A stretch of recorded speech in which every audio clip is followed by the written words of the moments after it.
What is going on, guys? This is Jake at That Fit Friend, and today we're going to be looking at the Strike Movement Vimana Hybrid Runner. So 4 things to like about this model is number 1, if you are somebody who is into trail running and some road running and you want a model to lift in, this is a really good hybrid shoe. I think it can be difficult at times to find like that kind of like all-in-one style shoe to tackle different realms of activities, especially when they are a little bit more specific in nature. But with the overall tread in this model and the upper durability and how the sole is created, I think this is a good model that kind of walks the line in both worlds to where it works really well in each of those activities. So if you are that style of niche athlete and lifter, this model would be a good model to look into. The second thing that I like about this model is the overall tread and outsole. So this model has a meta platform outsole, and basically the tread on this shoe is omnidirectional, so you can go in a lot of different directions and it provides a nice grip. And the shoe is designed to provide you with a nice stable base at all times. Since you're going to be using this for trail runs, you're going to be running on uneven surfaces, so that meta platform is basically designed to provide you with like a full surface area every time you're putting your foot down in different environments. The third thing to like about this shoe is just the overall upper construction. I think as a whole, this model walks a really good line between being breathable, versatile, and durable. So if you're out trail running, you obviously want a shoe that's not going to tear up at the first sign you like hit a rock or something where a little bit of friction may occur. So with the synthetic layer up here over the toe box, and just how the overall knit is in this model, I think you're going to get a shoe that's going to last a while, whether you're training in the gym or tackling runs in this model. The fourth thing that I like about this shoe is the overall Cush 50 medium density midsole. So the midsole in this shoe isn't so rigid to where it feels super uncomfortable to run in, but it's also not so soft that you can't lift in. I've deadlifted up to 455 pounds in this model and it felt fine. I have squatted up to 315 in them, and overall, the midsole provides a nice layer of stability. And then also when you're taking these on trail runs or even just shorter road runs, I think the midsole does a pretty good job at also giving you a nice responsive feel to your running. So circling back to our first point, that's also why I think this is a really good hybrid shoe that can kind of live in both worlds of both running and lifting. Now, let's dive into a couple of cons I have noticed with the Vimana Hybrid Runner. So 2 potential cons I could see folks running into with this model is number 1, since this is a hybrid shoe, it's going to work well in a lot of different settings. However, that does mean that as you go more niche into those training categories, the shoe may start to fall off a little bit. So that being said, like if you're trying to tackle like highly technical trail runs, or if you're trying to really max out your barbell lifts and you're lifting well over 400 pounds on a regular basis, you may want to find a slightly more niche shoe to accommodate your training needs. The second potential con is the price point. So for this model, you can expect to pay $160 USD. So compared to other training shoes and even some running shoes, that is a bit more on the pricier end. However, it's important to note that this is a hybrid shoe. So I think if you do fall into that niche of athlete and lifter mentioned in the first pro of this video, then the price could be justified. However, it is just worth noting that $160 USD is a little bit on the pricey end. But now let's talk about performance, because that has been my favorite part of this shoe. So when chatting on performance in this model, I'm going to break this section into a few different parts. We'll talk about lifting, more versatile training, running, and then daily wear. Now, when it comes to lifting, I mentioned this in the pros, but this model will work for more recreational lifting. I have squatted up to 315 in this model. I have deadlifted up to 455 pounds to test the overall stability of the midsole, and overall, this shoe works pretty well. Plus, with those hybrid models, especially designed for trail running, I'm always a little bit nervous about the outsole and how the tread will affect overall stability in the gym.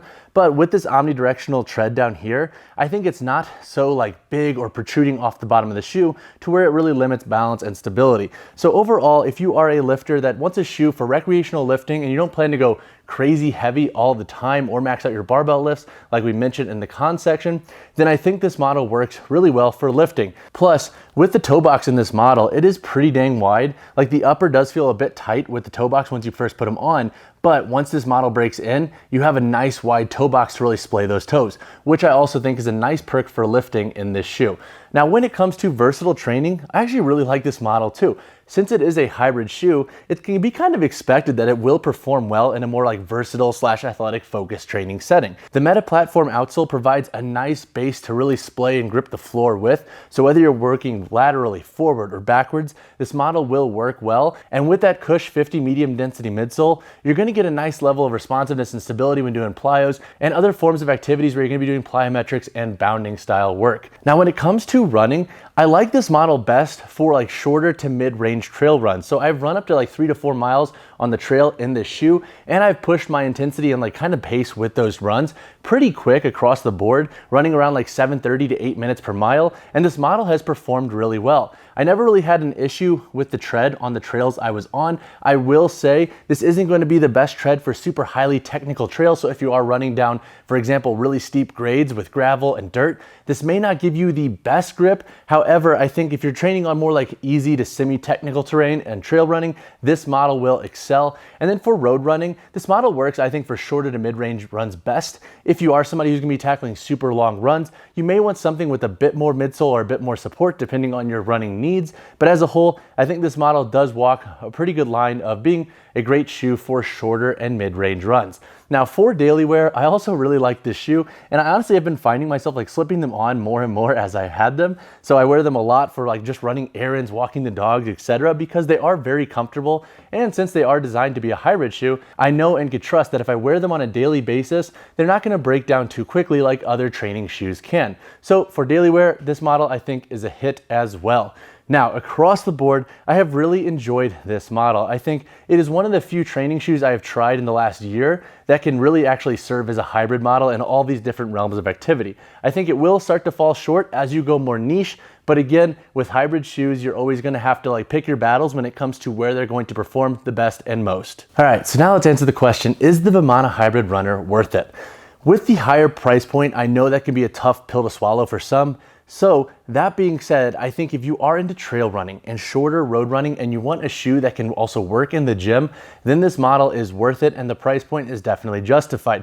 If you are somebody who is super niche with their training and you're looking for something like a hardcore CrossFit shoe, then you may want to look into something that is a bit more designed for your style of training. But for my hybrid folks that wants that kind of all-in-one shoe, this model is definitely worth it. So when it comes to sizing and fit for the Vimana Hybrid Runner, most athletes and lifters should be safe going true to size. So this model has an S2 last, which is basically like Strike Movement's last that is a bit more proprietary to a lot of their shoes.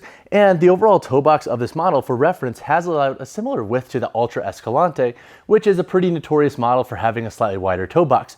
So across the board, you should have plenty of width in this model as well. Now I will say, once you first put these on, you might find that the upper is actually a little bit tight in the toe box, but within a week to 2 weeks, they break in really well. And I don't think anybody's really gonna have an issue with tightness in the toe box at that. So we've chatted on price already in this review, but for the Vimana Hybrid Runner, you can expect to pay $160 USD. Now, I'm not gonna go into the specifics again on if that's worth it because we've covered that pretty well in depth already in this review. So $160 USD for the Vimana Hybrid Runner. If you look into the Vimana Hybrid Runner, that model is coming in at $180 USD.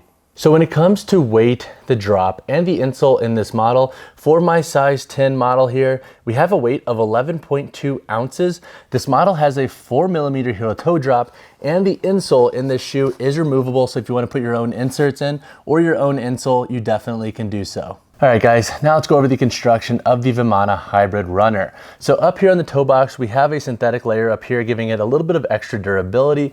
We have an extended outsole layer that wraps up, and then we have a knit upper throughout. And as you can see, we have some reinforced synthetic layers throughout here too to add to this model's overall durability and just overall upper skeleton. We have a Cush 50 medium density midsole that runs throughout here, and then we have that Meta Platform outsole. So basically, the outsole in this model and the overall sole construction has certain contours to provide the foot with a nice base of stability in the variety of environments that you're going to be using this model for. So even if you are hitting like some steep grade or uphill grade, this model's outsole I think does a really good job at really providing a nice stable base under the foot.